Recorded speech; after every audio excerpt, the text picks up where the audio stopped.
Praise the lord. ఈ దిన దేవుని వాగ్దానము. నిబ్బరమైన బుద్ధి గలవారై మెలకుగా ఉండుడి. మీ విరోధి అయిన అపవాది గర్జించు సింహము వలె ఎవరిని మృంగుదునా అని వెతుకుచూ తిరుగుచున్నాడు. 1 పేతురు రాసిన పత్రిక 5వ అధ్యాయము 8వ వచనము.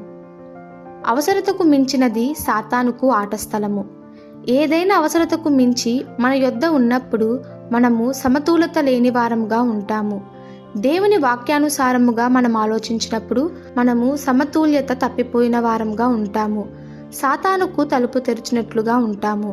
సాతాను ప్రాముఖ్యంగా మన జీవితాల్లో కోరుకునేదేమిటంటే మన సంతోషమును అపహరించి అవసరాలకు మించి సంపాదించుకున్నట్లు చేస్తాడు.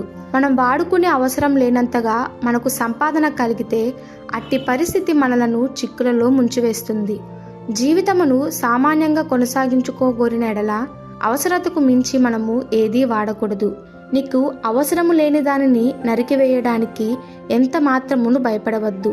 ఎందుకంటే దేవుడు నిన్ను ఎక్కువగా దీవించుటకు మార్గము చూపుతున్నాడు.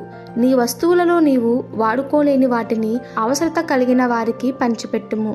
అందువలన భవిష్యత్తులో నీవు సొంత జీవితం యొక్క అభివృద్ధికి విత్తనము నాటునట్లుగా అగును. అయితే సాతాను అట్టి విషములు చేయుటకు ఒప్పుకుంటాడా?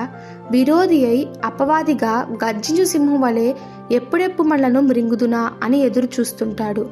కాబట్టి నిబ్బరమైన బుద్ధి గలవారమై మెలకుగా ఉండి మన విరోధిని జయించుదుముగాక.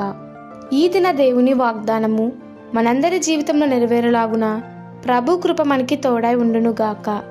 ఆమెన్. God bless you.